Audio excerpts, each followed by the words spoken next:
Ils nous font peur. Ils volent notre travail. Nous sommes désemparés. Ils, ce sont les algorithmes. Elles, ce sont les machines qui apprennent, comprennent et nous surprennent. Nous, ce sont les humains, membres du collectif de notre espèce. Alors, comme digne membre de cette espèce, je vous salue fraternellement. Mon nom est Xavier Berthet. Je vis dans un pays, en Espagne, où nous avons connu récemment des émeutes sans précédent, d'une violence inouïe. Des émeutes en réaction à une société que nous avons construite, dans laquelle l'homme va devoir partager son présent, son futur, son talent et son ego avec des machines, avec des algorithmes, avec de l'intelligence artificielle et avec des objets connectés. La question qui m'interpelle à moi, la question que je nous pose aujourd'hui, c'est pourquoi ? Pourquoi avons-nous peur ?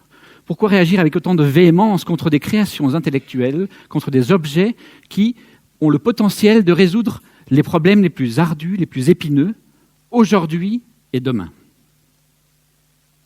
Alors, comme il s'agit d'une question brûlante, mais délicieuse, j'appelle sur ce plateau l'ambassadrice du bon goût et du bon sens, la grande prêtresse des petits fourneaux, j'appelle Ginette Mathiot. Ginette Mathiot, je ne sais pas si vous la connaissez, mais c'est une dame qui a écrit un livre qui s'appelle « Je sais cuisiner ». Pour vous dire un petit secret, quand j'ai quitté la maison à 18 ans, ma maman m'a donné un exemplaire de la relique. Et elle m'a dit « bon vent et bon goût ». J'en ai pris bonne note. Mais Ginette Mathiot, Ginette pour les amis, a un secret. Ginette, durant toute sa vie, a créé, testé et publié des centaines d'algorithmes. D'algo quoi ? Algorithmes. En effet, ce mot barbare nous vient du nom d'un mathématicien persan, Al-Khwarizmi. Et il veut dire tout simplement une méthode ordonnée, non ambiguë, de résoudre des problèmes ou une famille de problèmes. Waouh, ça, c'est cool. Et ça, c'est cool, c'est vraiment cool. Et vous savez pourquoi ? Parce que nous, les humains, du matin jusqu'au soir, de l'enfance à la vieillesse, nous devons, pour exister, vivre et survivre, résoudre des problèmes. On peut les résoudre en chantant, en jouant, en s'amusant, en pleurant, mais on doit les résoudre. Et le dernier problème qu'on n'arrive pas à résoudre nous envoie dans la caisse. Par conséquent, je vous invite fraternellement, une nouvelle fois, à cultiver votre talent pour résoudre des problèmes. Comme vous l'aurez compris, j'adore les algorithmes. J'adore les algorithmes parce qu'ils sont comme cet objet. Vivants, colorés, surprenants, bruyants, diaboliques et dans tous les cas, passionnants. Mais je les aime aussi pour une autre raison. C'est que ces algorithmes me permettent, dans mon travail, dans mes relations avec les autres, de comprendre le monde dans lequel je vis, d'interagir avec les autres et de créer des belles choses, des relations, des découvertes, des publications, des projets, des entreprises, 1000 choses qui m'excitent. Alors aujourd'hui, je voudrais profiter de votre présence pour faire un petit voyage au fil des algorithmes pour découvrir tous ensemble qui nous sommes, où allons-nous et de quoi sera fait demain. Pas mal, hein ? Mais bon, on va essayer. La première chose qui est intéressante avec les algorithmes, c'est qu'ils sont partout. Ils nous entourent, ils nous accompagnent, ils nous guident, ils nous emmerdent des fois. Par exemple, pour construire des maisons, on utilise le théorème de Pythagore, un algorithme très simple. Pour naviguer sur Internet, PageRank, l'algorithme de Google. Pour trouver votre moitié sur Tinder, un autre algorithme. Et enfin, pour créer de la confiance, la fameuse blockchain. Et Ginette Mathiot en a écrit plein d'autres, vous savez maintenant. La deuxième chose qui est fascinante avec les algorithmes, c'est qu'au pays des biologistes, ce sont les mathématiciens et les physiciens qui en parlent le mieux. Je vais vous parler à paginette de Léonard Euler, un grand mathématicien pour lequel j'ai une énorme admiration. Il me motive, il me surprend et il m'intéresse. Malgré qu'il soit né au XVIIIe siècle, il a fait des choses merveilleuses. Et pour moi, une des choses les plus simples et les plus belles qu'il ait faites, c'est donner une définition de la quantité. Au lieu de dire une quantité, c'est un panier avec des haricots, c'est des œufs dans une boîte. Lui, il prend le contre-pied de tout ça et il dit une quantité, c'est quelque chose qui peut augmenter ou diminuer. C'est-à-dire que c'est un problème dans lequel on s'occupe de maintenir quelque chose dans un intervalle de valeur. Et vous reconnaîtrez tous, amis biologistes ou non biologistes, le concept d'homéostasie. Homéostase, en français. Je passe maintenant à un physicien, Erwin Schrödinger, très connu pour son équation d'onde, moins connu pour son ménage à trois, parce qu'il a fait le trio le plus scandaleux de la moitié du XXe siècle. Son couple était un problème à trois corps, régi par la relation d'incertitude. Je le félicite. Erwin Schrödinger, en plus de son équation, a écrit un livre qui s'appelle « Qu'est-ce que la vie ?» Je vous le conseille, c'est un livre prodigieux. Écrit dans les années 40, avec une certaine... il y a un petit décalage pour l'instant, mais ses idées sont profondes. Et lui définit la vie comme deux choses. Un code pour stocker de l'information et un ensemble de mécanismes qui permettent de lutter contre le deuxième principe de la thermodynamique, le désordre. Donc en fait, la vie, c'est localement la création d'ordre, au moins de structure. Une idée très belle. Comme le roi n'est pas mon cousin, je me permets aujourd'hui de proposer ma propre version. Avant de proposer ma version, j'ai oublié cette petite diapositive, qui est très intéressante. Non seulement les algorithmes nous entourent dans les objets, dans la vie de tous les jours, dans la manière de poser des problèmes, mais aussi dans la nature. Lorsque vous envoyez un message à Internet à votre chérie, IOIE, le message ne voyage pas d'un seul paquet. Il est coupé en petits morceaux, envoyés par des chemins différents. Votre chérie, IOIE, reçoit le message, le recompose et s'émeut de votre gentille pensée, ou non. Qu'est-ce qui se passe là-dedans? On appelle ce protocole, c'est un ensemble d'algorithmes, TCP/IP. Vous avez tous entendu parler de l'adresse IP. Eh bien, TCP, c'est une partie, IP, c'est l'autre partie. TCP, c'est la partie qui donne le routage, qui dit, voilà, ici, il y a des embouteillages, n'envoyez plus d'informations, ici, c'est libre, envoyez tout le paquet, si je peux le dire. Eh bien, les fourmis, lorsqu'elles partent de la fourmilière pour chercher leur nourriture, elles utilisent un algorithme qui est identique à TCP. C'est-à-dire qu'elles sortent chacun de leur côté par des chemins différents. La première qui découvre de la nourriture s'arrête, ne la mange pas, surtout pas, retourne en arrière, trace un chemin simique et dit à ses collègues « Venez par là, il y a du miam-miam ». Et donc, dans un cas, on a Internet, et dans l'autre cas, on a Internet. Cette merveilleuse découverte nous montre que les algorithmes sont au cœur du vivant, au cœur de qui nous sommes, de d'où nous venons et de où nous allons. Et pourquoi en est-il ainsi ? Probablement parce que la vie, c'est la manière de résoudre des problèmes computationnels. Et donc, par conséquent, les algorithmes que nous créons ou la vie ont évolué de manière convergente vers la résolution de problèmes.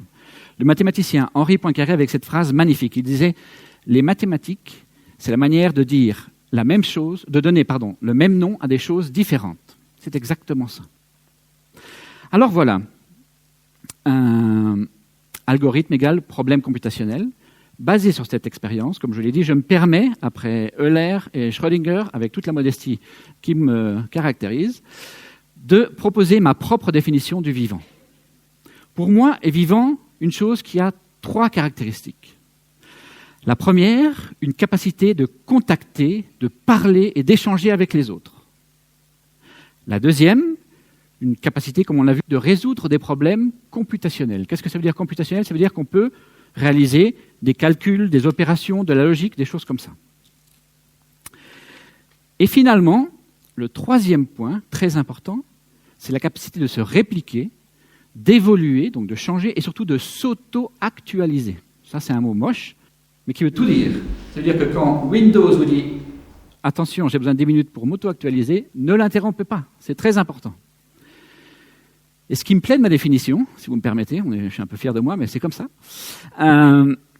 c'est qu'on peut caractériser les êtres vivants, les êtres non vivants, comme les virus, mais aussi les machines.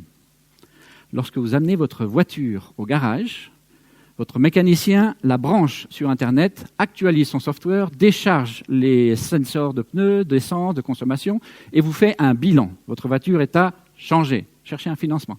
Ou votre voiture est très bien, continuez avec la marque, etc. Mais donc ça m'amène à un concept intéressant. C'est le concept de machin, nous, contre les machines.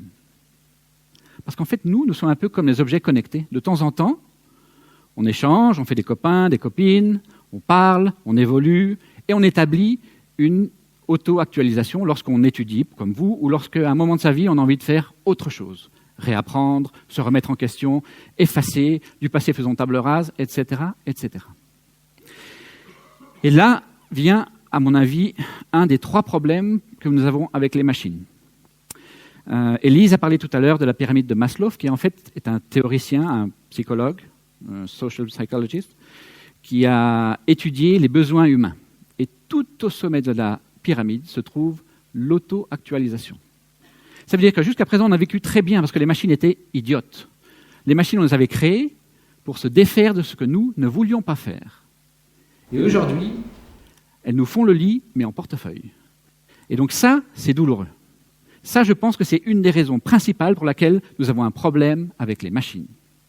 Nous, les machins. Le deuxième problème que je vois, c'est qu'aujourd'hui, nous avons un défi. Dans les années 40, le joueur d'échecs, José Raúl Capablanca, avait cette phrase merveilleuse. On lui demandait, mais monsieur, vous êtes champion du monde d'échecs, vous êtes vraiment un prodige. Et lui, avec son cigare, son verre de whisky, il répondait, oui, c'est vrai, c'est vrai. Il me disait, mais comment est-ce que vous faites? Quel est votre truc? Combien de mouvements êtes-vous capable de prédire à l'avance? Il avait cette réponse que je trouve délicieuse. Il disait, moi, je prévois seulement un mouvement, mais c'est toujours le bon. Et donc, on est passé de cette arrogance délicieuse, on va dire, à Garry Kasparov, 5 fois champion du monde, ou plusieurs fois champion du monde, un prodige des échecs, créatif, combatif, agressif, une star, une personne impressionnante, aussi bien par sa psychologie que par son jeu, par sa connaissance encyclopédique des échecs, que par sa capacité dans les médias. Eh bien, Garry Kasparov, en 82, a joué contre un ordinateur qui s'appelle Deep Blue, vous savez tous. Il s'est ramassé une déculottée, il est rentré chez lui, la queue entre les jambes. C'est pas grave, mais c'était déjà un changement. Il y a peu, Lee Sedol, qui est une figure vivante du Go. Le Go est un jeu qui est peut-être énormément plus complexe que les échecs au niveau combinatoire. Et donc les gens pensaient qu'il était impossible, au niveau de la combinatoire et au niveau des mathématiques qu'il y a derrière, de battre un champion humain au Go. Simplement parce que ce n'est pas uniquement du calcul mathématique, il y a de l'intuition, il y a du gut feeling, il y a de l'expérience, il y a du risque, et tout ça, on pensait que l'homme le faisait mieux que tout le monde. Résultat des courses, 4 pour la machine, 1 pour M. Sedol. Ça fait mal. Ça fait mal parce que non seulement nous avons créé ces jeux, nous avons créé ces machines, et en venant avec notre réputation, notre culture, nos croyances, comme disait Stéphane, on s'en prend plein la gueule. Et là, pour moi, c'est le deuxième point qui fait que nous sommes allergiques aux machines. Un problème d'ego. Donc on a parlé l'auto-actualisation, les machines font aussi bien que nous, l'ego, et puis aussi, je pense qu'il y a un vrai problème de concurrence déloyale. Jusqu'à présent, on a confié en nous, en notre créativité, en notre humanité, en notre fraternité, pour vivre, pour créer, pour interagir, pour être heureux. Et puis, on a vu que dans des tâches aussi bêtes que conduire une voiture, eh bien, les machines nous dépassent. Lorsque Tesla a commercialisé sa première voiture automatique, électrique, les humains qui sont entrés dedans ont fait dans leurs pantalons. Parce que la voiture conduisait tellement bien et tellement vite que les humains n'y étaient pas habitués.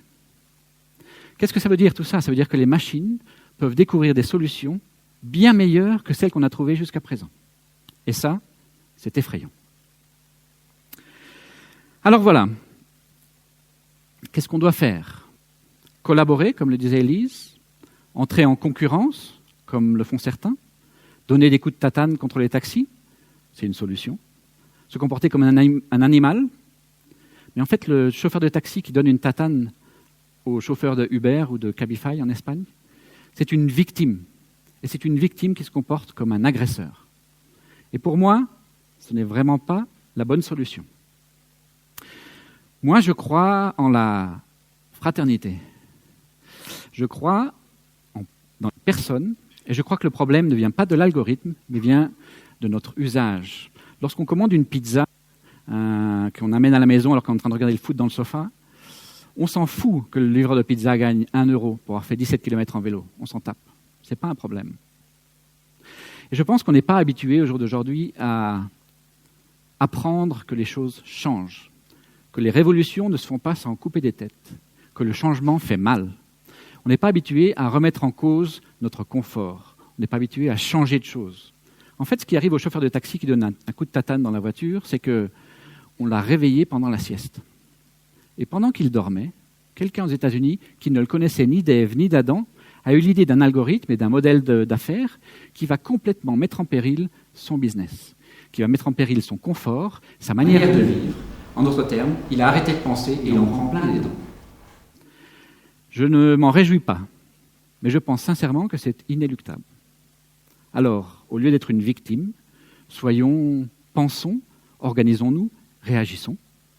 Réagissons de manière créative, fraternelle et constructive. Alors, je voudrais terminer en vous souhaitant à tous un futur plein de machines sympathiques et plein d'interactions fraternelles. Merci beaucoup.